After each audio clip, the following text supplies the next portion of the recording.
یا ایھا الذین آمنوا اتقوا اللہ وکونوا مع الصادقین۔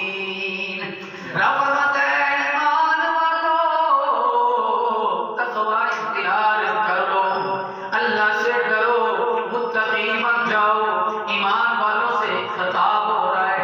رب ذوالجلال نے ایمان والوں کو مخاطب کر کے ارشاد فرمایا ہے کہ اے ایمان والو، اپنے ایمان کی حفاظت چاہتے ہو، اپنے ایمان کی مضبوطی چاہتے ہو، تقوی اختیار کرو، متقی بن جاؤ، اللہ سے ڈرو، اللہ رب العزت کی بارگاہ کے اندر اپنے دل میں خوف پیدا کر لو، پرہیزگار بن جاؤ۔ جب تمہیں تقوی اختیار ہو جائے، اللہ رب العزت فرماتا ہے وَكُونُوا مَعَ الصَّادِقِينَ، سچوں کے لڑ لگ جاؤ، سچوں کے ساتھ ہو جاؤ، تمہارا ایمان بھی محفوظ ہو جائے گا، تقوی بھی مضبوط ہو جائے گا۔ سبحان اللہ۔ اللہ تبارک و تعالیٰ نے یہ حکم ارشاد فرمایا ہے اپنے محبوب بندوں کے ساتھ منسلک رہنے کا، نسبت قائم کرنے کا اللہ نے حکم ارشاد فرمایا ہے۔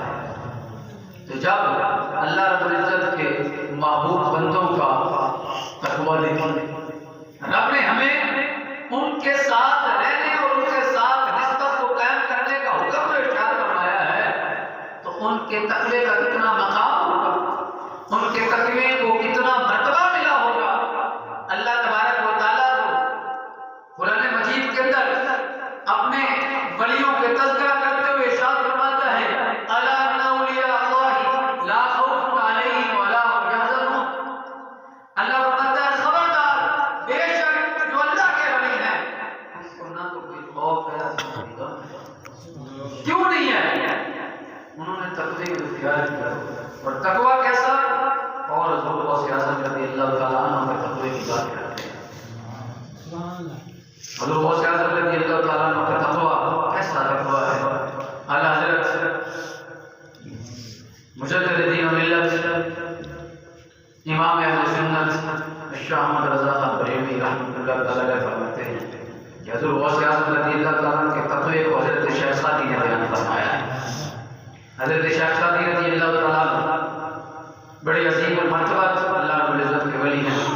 ہم اس لیے رضی اللہ بھی بولتے ہیں کہ اللہ رب العزت ان پر راضی ہے، جو اللہ کے ولی ہیں ان پر اللہ راضی ہے۔ رحمت اللہ تعالیٰ علیہ بھی بولتے ہیں تاکہ اللہ ان پر اپنی رحمت بھی نازل فرماتا ہے۔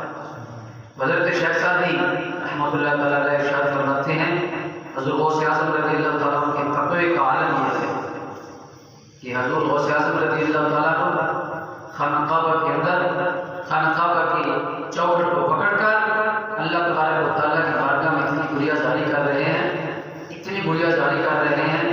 حضرت شیخ سعدی فرماتے ہیں آپ رب ذوالجلال کی بارگاہ میں عرض کر رہے تھے مولا میرے جتنے گناہ ہیں معاف فرما دے، مولا میرے جتنے گناہ ہیں معاف فرما دے، مولا میرے جتنے گناہ ہیں معاف فرما دے۔ آگے الفاظ کرنے والے ہیں، حضرت شیخ سعدی فرماتے ہیں آگے عرض کرتے ہیں یا اللہ العالمین اگر میں معافی کے قابل نہیں، کون کہہ رہا ہے؟ کون کہہ رہا ہے؟ عرض کی مولا اگر میں معافی کے قابل نہیں، مولا قیامت والے دن انت ہوگا۔ حضور غوث اعظم کی بارگاہ میں تقوی کرو، یہ وہ غوث پاک ہے، یہ وہ غوث الثقلین ہے، وہ ولیوں کے بھی امام ہیں، قطبوں کے امام ہیں، اوتاد کے امام ہیں، ابدال کے امام ہیں، تمام ولیوں کے سردار ہیں، تمام غوثوں کے سردار ہیں۔ اور تقوی کا عالم کیا ہے؟ اللہ تبارک و تعالیٰ نے مقام اتنا عطا فرمایا ہے کہ آپ نے اپنی زبان سے یہ ارشاد فرما دیا